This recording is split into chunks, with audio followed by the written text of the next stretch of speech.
What's the weirdest thing you've witnessed in the home of a rich person? One client had a whole separate house on their property just for their dogs. They'd referred to a dog house, and I was expecting like maybe a little building in the yard where they kept their toys or something. But this was a full furnished home with king-sized beds and a huge playroom on the main floor. They had a full training and feeding staff to care for the dogs and everything.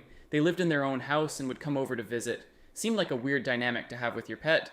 One client didn't have a litter box for the cats, their cats, I guess, didn't like using the boxes in the basement, and they didn't want to put boxes upstairs, so they put down pond liner and kitty litter across an entire room in the basement and had their housekeeper run a rake through it daily.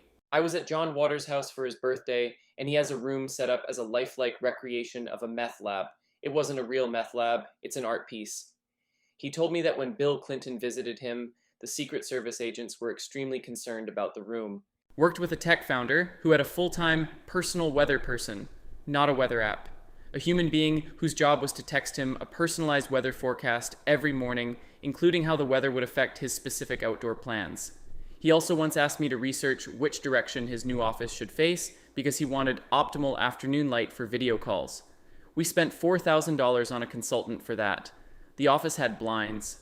The thing is, he was genuinely nice, never rude, always said please and thank you. He just had absolutely no concept of what things cost relative to their value because money had stopped being real to him about 10 years earlier.